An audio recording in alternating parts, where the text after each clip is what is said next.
आपको रोकना चाहेंगे? अखिलेश यादव कुछ हमारे सभी समाजवादी नेता जो मंच पर हैं, दूसरे प्रदेशों में जहां समाजवादी पार्टी के प्रदेश के अध्यक्ष, यहां पर उपस्थित सांसद, पूर्व सांसद, विधायक, पूर्व विधायक, सभी राष्ट्रीय सम्मेलन के डेलीगेट्स, आदरणीय श्रीमती जया बच्चन जी और उपस्थित बड़ी संख्या में नौजवान साथी पत्रकार बंधुओं,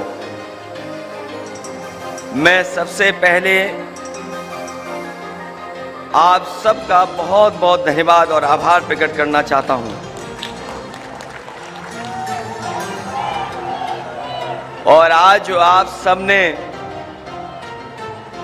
मुझे अध्यक्ष चुनकर के जो भरोसा जताया है, मैं उसके लिए आप सबका बहुत बहुत आभारी हूं, बहुत बहुत आभार प्रकट करता हूं। आज जब अध्यक्ष पद मुझे दिया है तो केवल ये पद नहीं है, बल्कि बहुत बड़ी जिम्मेदारी आप लोगों ने दी है। और ये जिम्मेदारी तब दी है आपने जब देश के लोकतंत्र को खतरा है, संविधान को खतरा पैदा कर दिया है और धीरे धीरे दिल्ली और लखनऊ में जो सरकारें हैं उन्होंने सभी संस्थाओं पर कब्जा कर लिया है। जो आपने मुझे जिम्मेदारी दी है, मैं आपको भरोसा दिलाता हूं, इसके लिए मुझे अगर हर दिन लगाना पड़ेगा और हर पल इसके लिए काम करना पड़ेगा तो मैं कर करके इन तमाम शक्तियों से लड़ने का काम करूंगा। आज हम लोगों को संकल्प भी लेना है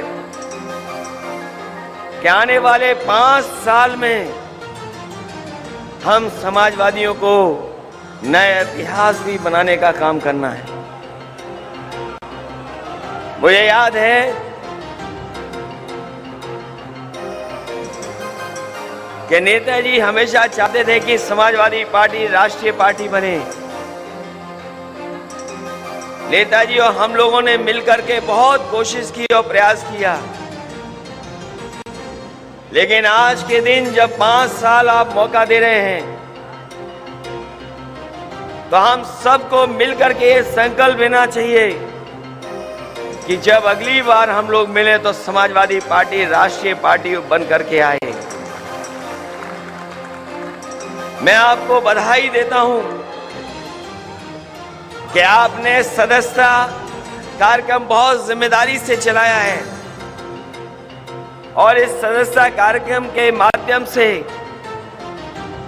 जहां आप हर वर्ग के बीच में पहुंचे हैं, वहीं मैंने देखा है कि बड़ी संख्या में बुजुर्ग, नौजवान, माताएं, बहनें और जो समाजवादी सिद्धांत और समाजवादी कार्यक्रमों से प्रभावित हैं, वो बड़ी संख्या में जुड़ने का काम किया है।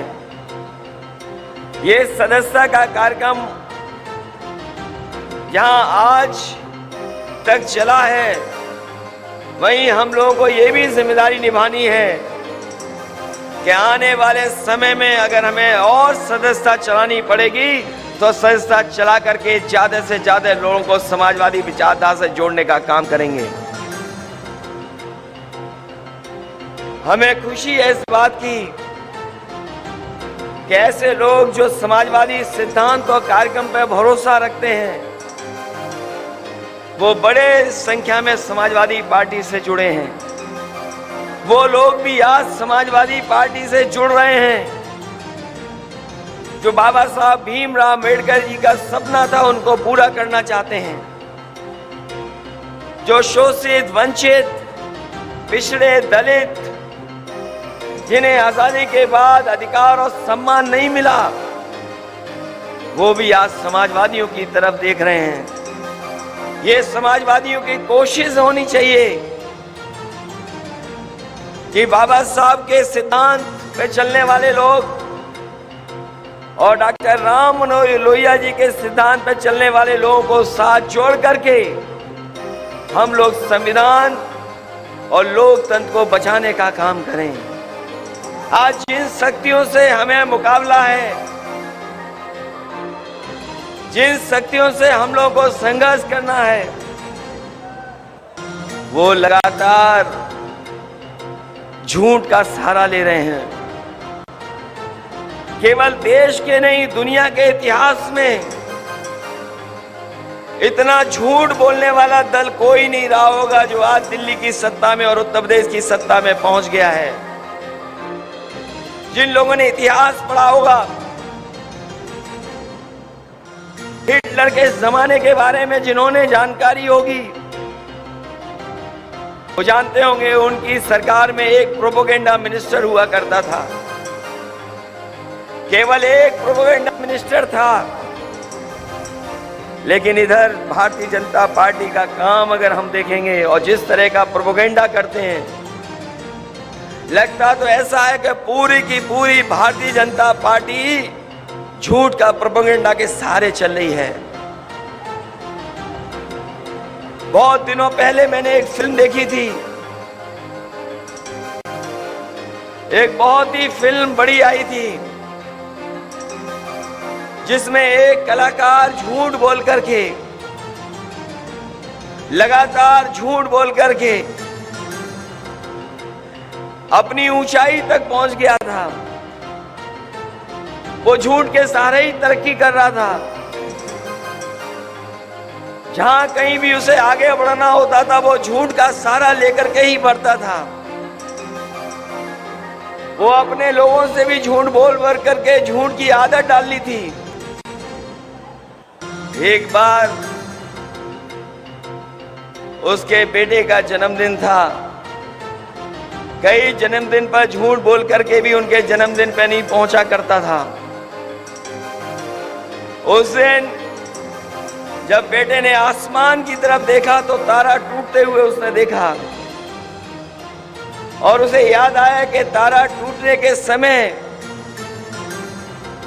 जो मांग की जाती, जो इच्छा की जाती, वो पूरी होती है।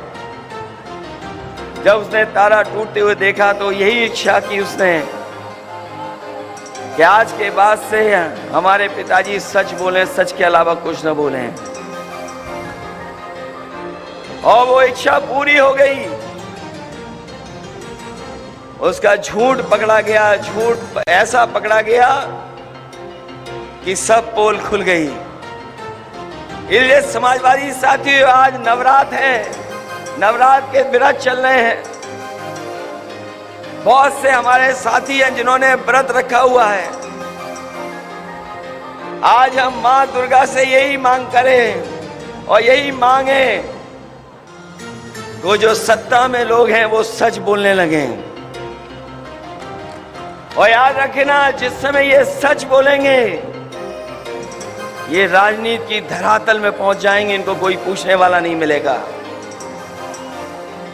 याद कीजिए वो नोटबंदी, और नोटबंदी में यह कहा गया था कि नोट बंद हो जाएंगे, काला धन वापस आ जाएगा और भ्रष्टाचार खत्म हो जाएगा। अगर हम पीछे मुड़ करके देखें, जब से नोटबंदी हुई है, बताओ कितना काला धन वापस आ गया है, कितना भ्रष्टाचार खत्म हो गया। और उस समय जो बैंक में बच्चा पैदा हुआ था जिसका नाम खजांची हम लोगों ने रखा था, उसको भी ये सरकार के लोग भूल गए। अगर कोई याद रखता है उसको जन्मदिन पे, तो केवल हम समाजवादी लोग हैं। खजांची का हर बार 8 और 9 नवंबर को उसका जन्मदिन मनाते हैं। जीएसटी के नाम पर व्यापार को बढ़ावा देने वाले लोगों ने जीएसटी को लागू कर करके हमारे तमाम व्यापारियों को नुकसान पहुंचाया। जिन्होंने काले कानून ला करके ये बता दिया कि वो किसानों के साथ नहीं है, काले कानून को लेकर के किसानों ने आंदोलन किया, धरना प्रदर्शन किया, कई सौ किसान की जान चली गई।